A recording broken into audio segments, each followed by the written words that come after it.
El cuchillo entró tan fácil en su estómago que por un momento pensé que era mantequilla. 23 puñaladas le di a Cristiano, mi cuñado, mientras él me rogaba que parara. «Por favor, Valdirene, por favor», me decía con esa voz quebrada que tanto odié escuchar. Pero ya era tarde. Demasiado tarde para sus súplicas, demasiado tarde para mi perdón. Cuando vi la sangre manchando sus manos, las mismas manos que habían tocado a mi Juliano, sentí una paz que no conocía desde hacía años. Querida oyente, querida amiga que me escuchas desde la soledad de tu cuarto, necesito contarte esta historia antes de que me muera aquí, en esta celda fría. Sé que mis palabras te van a doler, sé que vas a querer apagar este audio y llamarme monstruo. Pero te ruego, querida alma, que me escuches hasta el final. Esta confesión me está quemando por dentro hace 12 años. Agradezco a los dueños de este canal por permitirme grabar esta verdad, aunque sé que van a llover los dislikes como granizo en ventana. No me importa, ya no me importa nada. Me ven como una bestia, como una criminal sin corazón, y quizás tengan razón, pero antes de que me apedreen, antes de que me manden al infierno con sus comentarios, escuchen mi verdad completa, porque la verdad, querida oyente, siempre tiene más caras de las que creemos. Mi nombre es Valdirene Santos, tengo 71 años y llevo 12 años en esta prisión por el asesinato de Cristiano Oliveira, mi cuñado. Pero ese no fue mi único crimen. El que realmente me condenó al infierno fue otro, uno que la prensa nunca supo, uno que la policía jamás investigó, porque cuando mataste a alguien con 23 puñaladas, nadie se preocupa por buscar otros secretos en tu vida. Crecí en una favela de Río, donde las paredes eran de cartón y los sueños se morían antes de nacer. Mi madre, Aparecida, trabajaba limpiando casas desde las 5 de la mañana hasta las 10 de la noche. Mi padre era un fantasma que aparecía cada 3 meses, borracho y violento para dejarnos embarazadas de miedo y golpes. Tenía 3 hermanas, Celia, Marcia y la pequeña Solange. Éramos pobres, tan pobres que a veces comíamos arroz con azúcar y le decíamos a los vecinos que era arroz 12. Pero lo que nadie sabía, lo que jamás le conté a nadie hasta ahora, es que mi padre no solo nos golpeaba. Celia y yo éramos sus juguetes preferidos cuando llegaba borracho esas noches malditas. «Vengan acá, mis princesas», nos decía con esa sonrisa que todavía me da escalofríos. Celia tenía 11 años cuando empezó. Yo tenía 13. Nos amenazaba con matar a mamá si decíamos algo. Y nosotras, querida oyente, nosotras callamos como corderos asustados. Celia se casó a los 16 con Cristiano, un hombre 20 años mayor que trabajaba en construcción. Decía que era bueno, que era diferente, que la trataba como una reina. Yo me casé con Ademir 2 años después, un mecánico que me prometió una casa propia y 3 comidas al día. Ambas huíamos, querida amiga. Huíamos de las manos asquerosas de nuestro padre.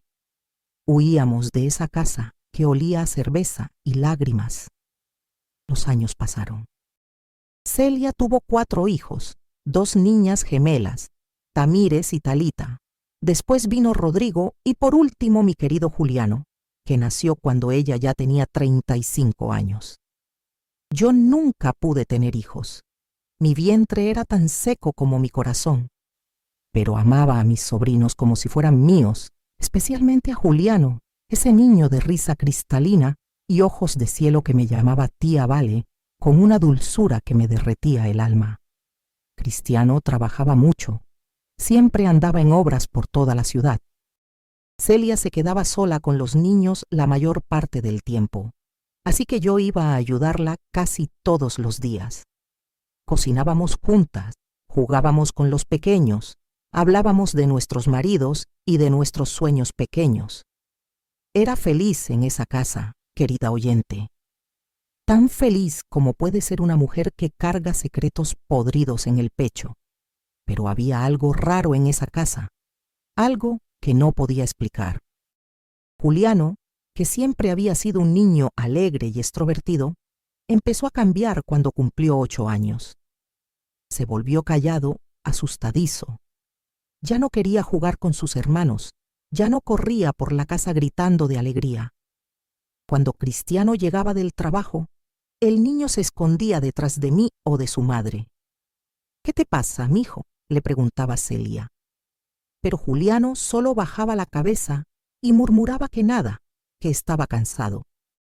Una noche de diciembre me quedé a dormir en casa de mi hermana porque Cristiano había llegado muy borracho y Celia tenía miedo.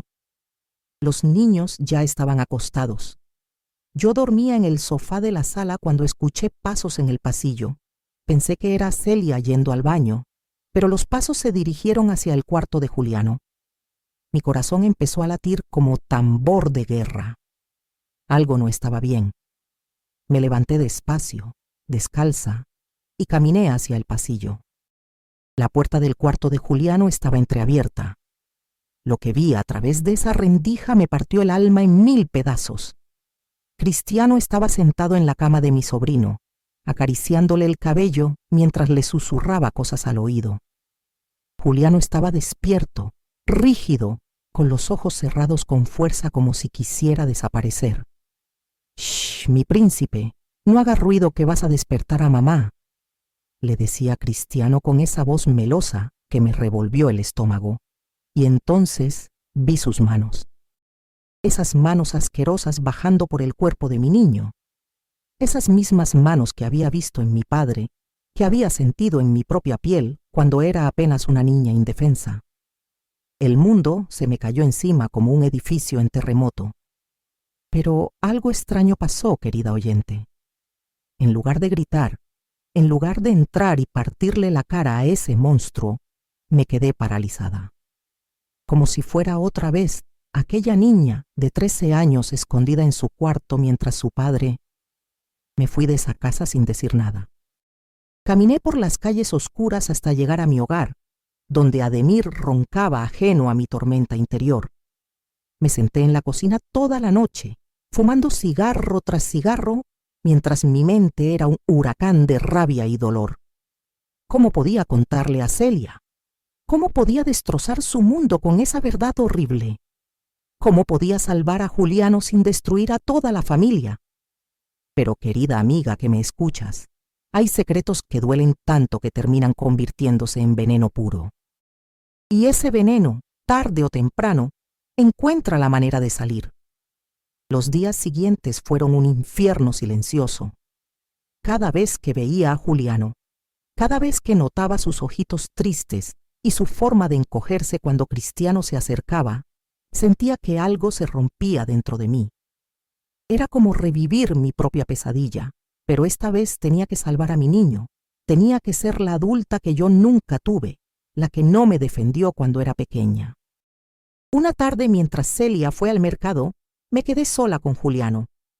Estaba sentado en el piso jugando con unos carritos, pero yo veía que sus manitas temblaban. Me acerqué despacio, me senté a su lado y le dije: «Mijo, tía Vale te quiere mucho.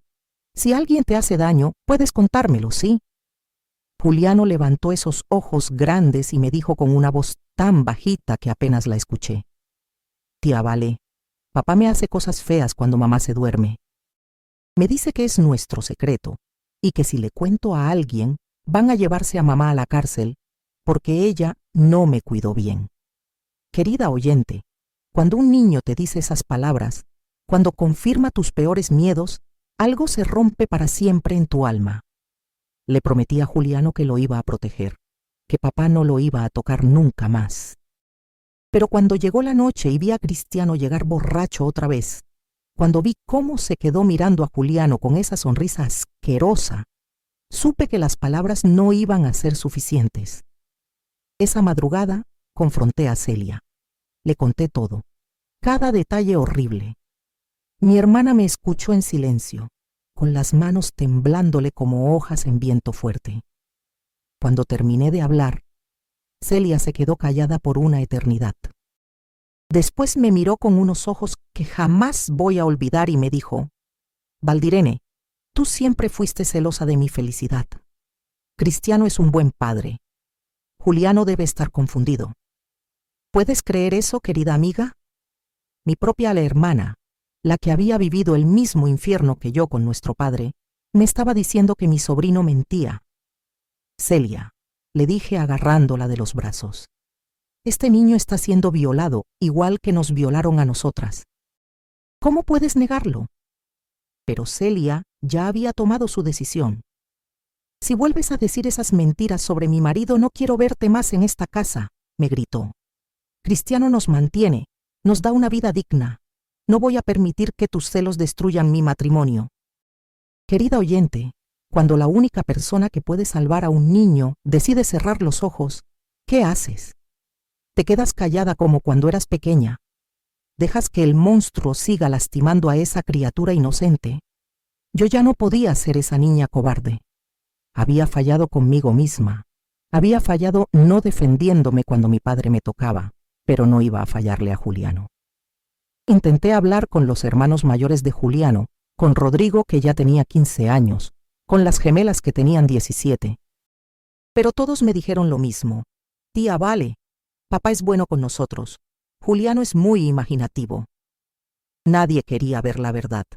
Nadie quería que se rompiera esa familia perfecta por fuera. Desesperada, fui a la policía. Un detective gordo y mal aliento me escuchó 5 minutos y me dijo: Señora, ¿usted vio penetración? ¿Tiene fotos?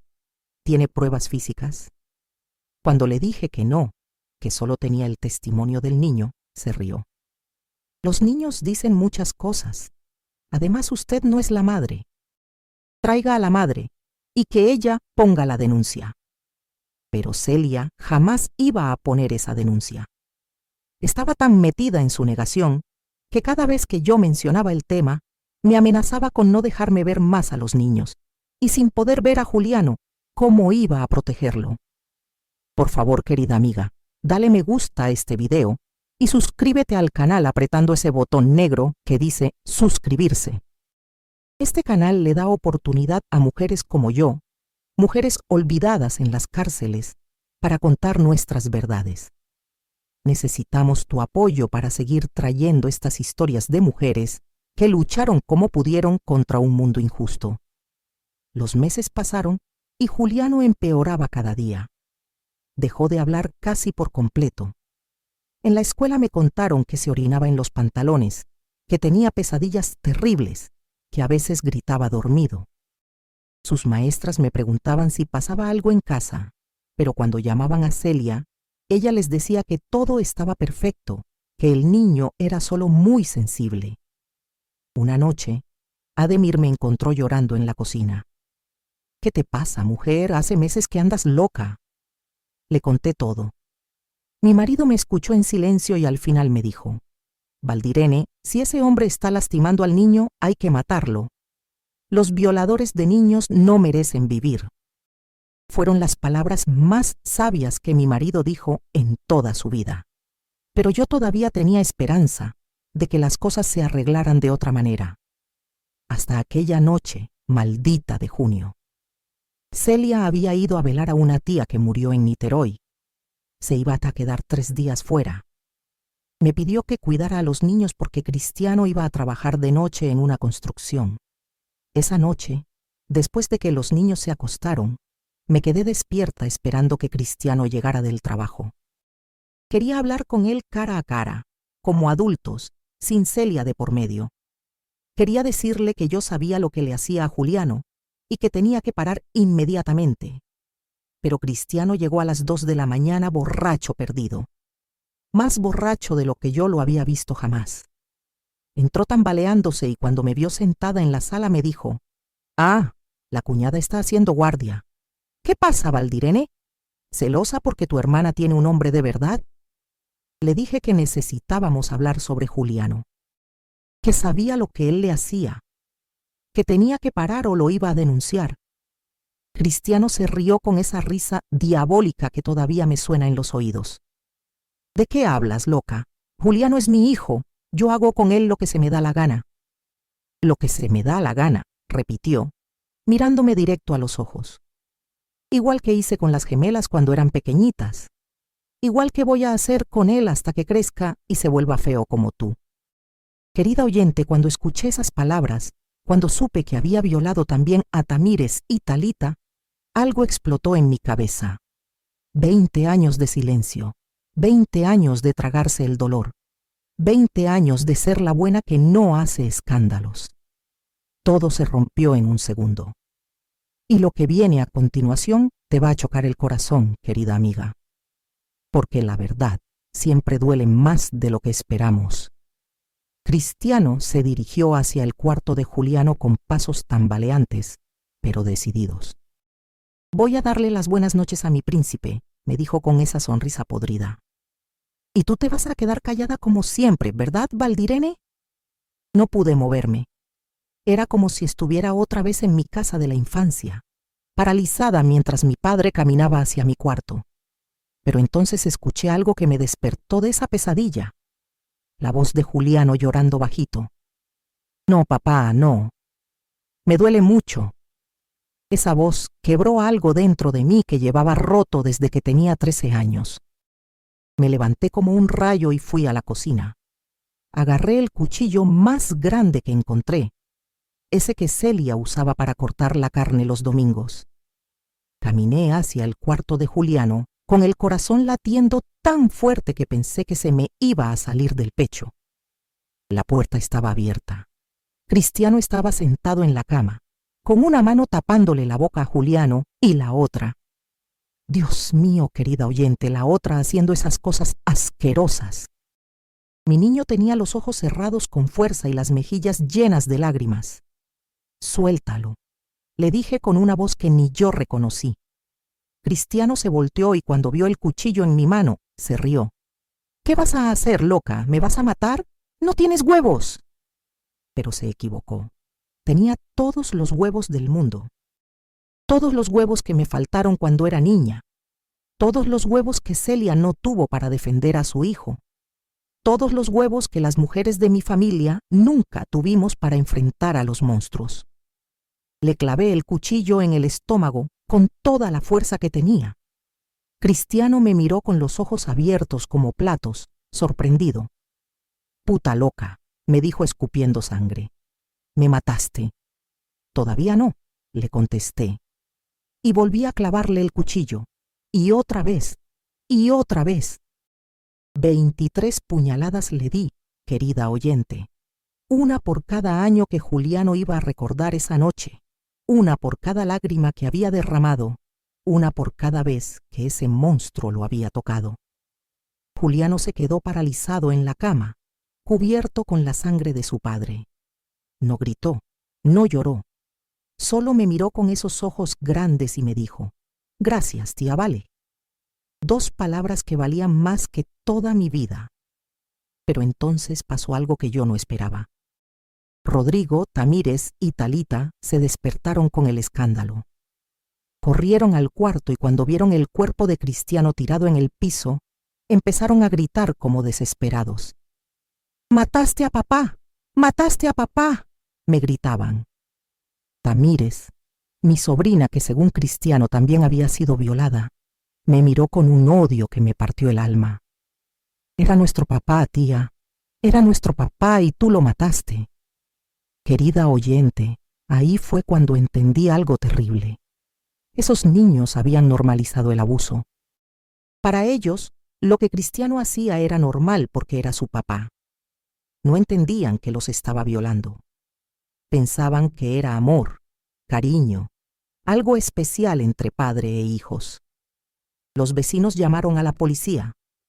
Cuando llegaron los detectives, encontraron un panorama muy claro. Una mujer cubierta de sangre, parada al lado del cadáver de su cuñado, con un cuchillo en la mano. Caso cerrado. «¿Por qué lo mató?», me preguntó el detective, el mismo gordo mal aliento que no me había escuchado cuando fui a denunciar. «Porque violaba a su hijo», le contesté. Pero nadie me creyó. Los otros niños declararon que su papá era bueno, que nunca los había tocado de manera inapropiada. Incluso Juliano, mi pobre Juliano, cuando lo interrogaron, dijo que él y papá solo jugaban juegos especiales. Celia llegó de Niterói al día siguiente. Cuando me vio en la comisaría esposada, no me gritó, No me maldijo. Solo me miró con unos ojos vacíos y me dijo: «Mataste al único hombre que nos quiso de verdad». El juicio fue un circo. Mi abogado de oficio, un muchacho recién graduado que olía a miedo, trató de alegar legítima defensa de terceros, pero sin pruebas del abuso, sin testigos que corroboraran mi versión, sin exámenes médicos que mostraran violación, yo quedé como una mujer loca que mató a su cuñado por celos o por rencor. La fiscalía pintó un cuadro perfecto. Valdirene Santos, mujer estéril y amargada, celosa de la felicidad de su hermana, que inventó una historia de abuso sexual para justificar un crimen pasional. Los testimonios de los niños fueron contundentes. Papá era bueno, papá los quería. Tía Valdirene siempre había sido rara y conflictiva. Me condenaron a 25 años de prisión por homicidio agravado. El juez dijo que mi crimen había sido especialmente cruel por haber sido cometido delante de un menor, que había traumatizado a Juliano al hacerlo presenciar la muerte violenta de su padre. Pero había algo que yo sabía y que los demás no sabían, querida amiga. Algo que cambiaría toda esta historia de manera completamente inesperada. En la cárcel, los primeros años fueron un infierno dentro del infierno. Las otras presas me odiaban porque pensaban que había matado a un padre de familia inocente. «Asesina de padres buenos», me gritaban en los pasillos. Me escupían la comida, me robaban las pocas cosas que tenía, me atacaron 3 veces hasta dejarme hospitalizada. Nadie creía mi versión. Nadie. Pero yo seguía escribiéndoles cartas a mis sobrinos. Les mandaba dibujos, poemas, cualquier cosa para mantener el contacto. Celia devolvía todas las cartas sin abrir. Después supe que se había mudado lejos, a Minas Gerais, para empezar una vida nueva con los niños. Quería borrar todo rastro de mí, de Cristiano, de esa noche horrible. Los años pasaron lentos como miel fría. Yo envejecí entre estas paredes grises, viendo cómo mi cabello se volvía blanco y mis manos se llenaban de arrugas. Ademir me abandonó al 2.º año. «No puedo seguir casado con una asesina», me dijo en la última visita. Después de eso, me quedé completamente sola. Pero hace 5 años pasó algo que cambió todo. Una de las presas nuevas, Dalila, llegó por haber matado a su padrastro que abusaba de su hija pequeña. Cuando le conté mi historia, Dalila me dijo algo que me heló la sangre. «Valdirene, yo trabajé 10 años como asistente social. Los niños que han sido abusados sexualmente por mucho tiempo desarrollan algo que se llama síndrome de adaptación. Defienden a su abusador porque es su forma de sobrevivir». Dalila me explicó que Juliano, Tamírez y Talita habían protegido a Cristiano en el juicio no porque él fuera inocente, sino porque habían aprendido que esa era la única manera de mantenerse seguros. El abusador les había enseñado que el abuso era amor, que era normal, que era su culpa si alguien se enteraba. Pero entonces le dije llorando: «Yo maté a un monstruo y mis propios sobrinos me traicionaron sin saberlo». Dalila me abrazó y me dijo: «No, querida. Tus sobrinos hicieron lo que pudieron para sobrevivir. El monstruo ya los había destruido por dentro mucho antes de que tú lo mataras». Con la ayuda de Dalila, empecé a investigar más sobre el caso. Escribimos cartas a organizaciones de derechos humanos, a abogados especializados en abuso infantil, a periodistas que cubrían casos de violencia doméstica. Pero todos decían lo mismo. Después de 12 años, sin pruebas nuevas, no se podía hacer nada. Hasta que hace 3 años llegó una carta que cambió mi vida para siempre. Era de Rodrigo, mi sobrino mayor. Ya tenía 28 años y vivía en Sao Paulo. La carta decía: «Querida tía Vale, sé que no tengo derecho a pedirte perdón después de tantos años, pero necesito hacerlo. Cuando cumplí 25 años empecé terapia psicológica, porque no podía tener relaciones normales con las mujeres. El psicólogo me ayudó a recordar cosas que había bloqueado de mi mente. Papá también me hacía cosas a mí cuando era pequeño, cosas que yo había olvidado completamente. Ahora entiendo que también le hacía cosas terribles a Juliano. Tú trataste de salvarnos y nosotros te traicionamos, pero éramos solo niños asustados que no entendían nada. Querida oyente, cuando leí esa carta lloré 3 días seguidos. Lloré por Rodrigo, lloré por Juliano, lloré por las gemelas, lloré por todos nosotros. Pero sobre todo lloré porque la verdad había llegado demasiado tarde para salvarme de esta cárcel. Rodrigo me escribió otras cartas después. Me contó que había logrado contactar a Juliano, que ya era un joven de 23 años. Mi niño había intentado suicidarse 2 veces. Tenía problemas graves con las drogas y vivía en la calle la mayor parte del tiempo. Las gemelas se habían casado muy jóvenes con hombres violentos, repitiendo el patrón que habían aprendido en casa. Toda la familia se destruyó después de esa noche, me escribió Rodrigo. Mamá se volvió alcohólica, nosotros nos convertimos en adultos rotos. Pero tía, necesitas saber algo. Juliano nunca te olvidó. Él dice que eres la única persona que trató de salvarlo. Dice que esa noche, cuando mataste a papá, fue la primera vez en su vida que se sintió protegido. La verdad, querida amiga, es que yo no me arrepiento de haber matado a Cristiano. Era un monstruo que estaba destruyendo a esos niños poquito a poquito, día tras día. Si pudiera regresar en el tiempo, lo volvería a matar. Quizás usaría menos puñaladas, pero lo mataría igual. Pero ¿sabes cuál es la verdad más cruel de todas? Que estos 12 años en la cárcel valieron la pena, porque Juliano está vivo, está roto, está lastimado, pero está vivo. Y cada noche cuando me acuesto en esta cama dura, pienso en esa vocecita que me dijo, gracias tía Vale, cubierta con la sangre de su violador. Querida oyente, hay crímenes que la ley castiga y crímenes que la ley protege. Cristiano violó a 4 niños durante años y nunca vio ni un día de cárcel. Yo lo maté para salvarlos y llevo 12 años pagando por eso. Pero si tuviera que elegir otra vez entre quedarme callada como una buena mujer o convertirme en una asesina para proteger a mi niño, elegiría el cuchillo 1000 veces más. La moraleja de esta historia, querida amiga, es que a veces el amor verdadero se ve como odio para los ojos ciegos. A veces salvar a alguien requiere ensuciarse las manos con sangre. Y a veces, la única justicia real es la que una mujer desesperada puede hacer con sus propias manos cuando todo el sistema le falla. No me pidas que me arrepienta, no me pidas que llore por Cristiano. Los monstruos que tocan niños no merecen lágrimas, merecen exactamente lo que yo le di. 23 puñaladas y una muerte lenta para que sintiera una pizca del dolor que él le causó a mis niños. Si te gustó este video, querida oyente, por favor dale me gusta y suscríbete con cariño. Comenta si has vivido historias similares, si has tenido que proteger a alguien cuando las autoridades te fallaron. Este canal le da oportunidad a mujeres como yo, mujeres que están en cárceles por defender a los que no podían defenderse solos. Perdón si este video fue muy largo, pero las historias de verdad hay que contarlas con todos los detalles. Perdón si fue confuso o mal explicado en algunos momentos.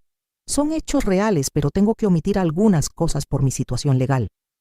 Perdón, pero necesitaba este desahogo después de 12 años de silencio. Gracias por acompañarme hasta el final, querida amiga. Gracias por escuchar sin juzgar. Gracias por entender que a veces el amor duele tanto que se convierte en furia. Hasta la próxima confesión, si Dios quiere que viva lo suficiente para contarla.